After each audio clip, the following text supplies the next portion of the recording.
Welcome and thank you very much for your attendance in here.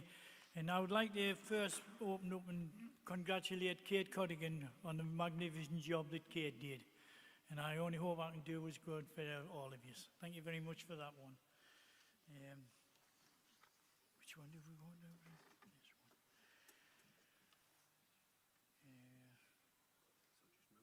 Yes.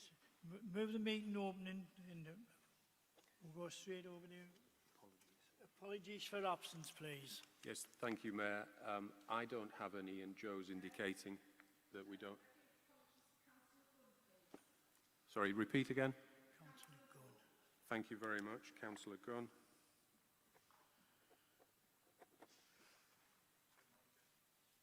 Item 2. Sorry. Oh, Yep. sorry about that there. Councillor Leslie Bevan. Yes, I think we've taken a note. Did you get Leslie Bevan's down there? Yes. Bill Kellett. Thank you.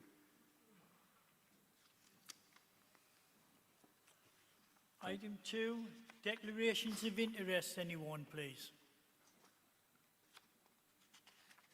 No. No.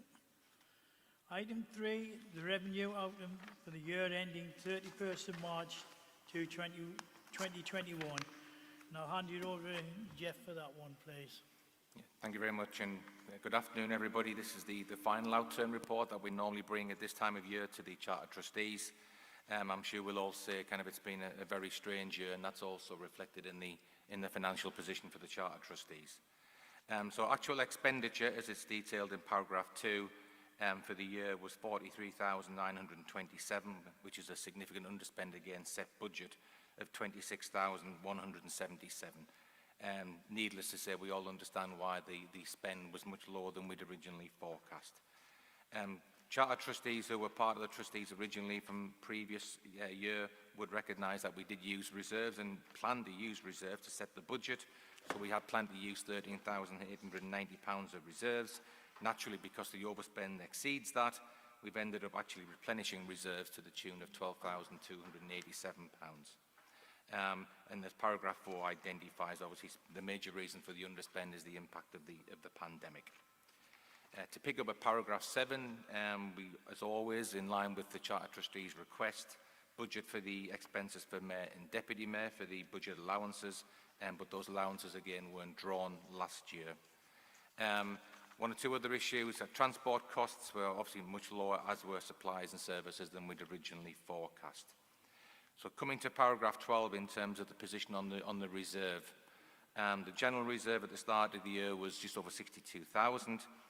With the additional contribution, reserves are now going to increase to just over £75,000. What was agreed at the last precept setting was that as we head to set the precept for next year, that we'd have a thorough review of the financial position of the Charter Trustees in this year to try and then agree a forward-going strategy for the Charter Trustees for the future. So in that regard, I will be bringing reports into yourselves in the next meetings in terms of what your options are and strategy for precept setting as we go forward. Again, needless to say, the financial situation of the Charter Trust is quite positive with the £75,000 reserve being in place. So the recommendation, Chair, is that you note the outturn position for the financial year. Agreed. Everyone agree on that one? Thank you, Jeff.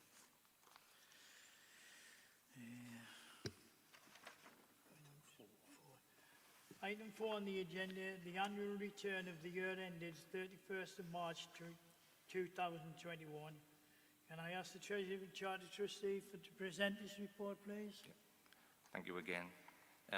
Again, this is the report that we bring to yourselves again at this time every year. It's always part of the annual governance process for the Charter Trustees. And under the annual governance statement, accounting statements, we have to bring this to yourselves every year by the 30th of June. Get it signed off by yourselves and get the chair, the clerk and myself to sign it. All bodies have to do this who have a turnover of less than £6.5 million. Once this is signed and been agreed, The external audit then will take place, and the external audit is the final stage of this process, with the final audited version of the return being published by the Charter Trust by the end of September. The annual return has three main sections. The first part is the annual governance statement for the Charter Trustees, which we've all kind of worked on in the past, working with Brian. The accounting statements are part of that, and also the external audit report and certificate being the final part. Within the annual return on page 3 is the findings of an internal audit review of the Charter Trustees, and it's excellent to see that that's a positive response in terms of the internal controls that are in place within the Charter Trust. And obviously, again, part of this process is that final outturn report that we've just previously been through. So the recommendation, Chair, is that the Charter Trustees approve the annual return, and if agreed, I would then just ask that yourself and Brian sign the return along with myself. All agreed? Thank you, Chair.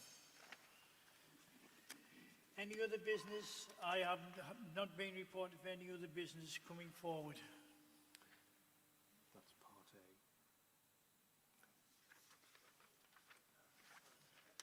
David Freeman, County Councillor for Elvet and Gilesgate.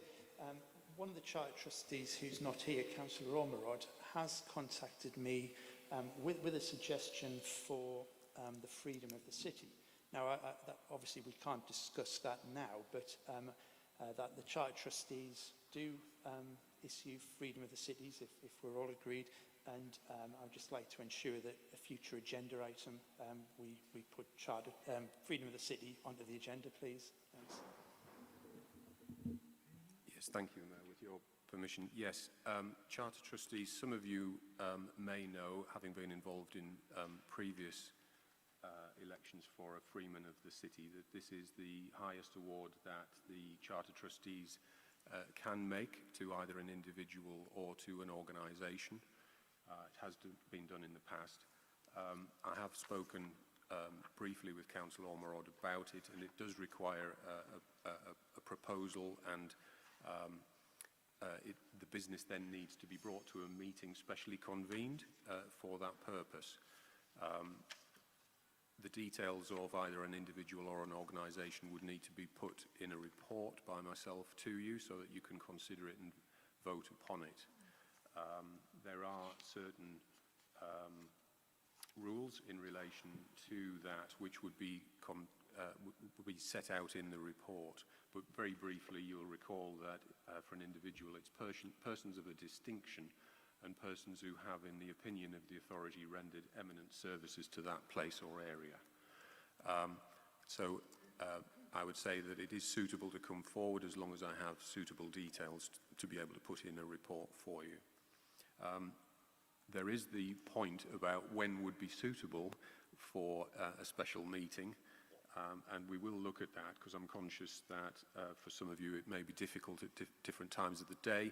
We may, for example, consider whenever the next full council is and follow on as we have today.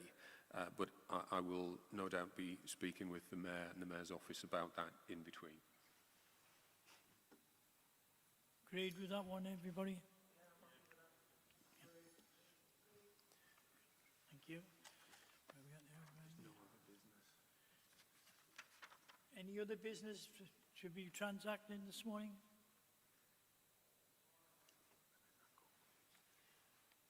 Thank you, ladies and gentlemen. That concludes the business today. Thank you for your attendance and your kindness in showing me respect sitting here. And I really appreciate it, everybody. Thank you very much. Thank you.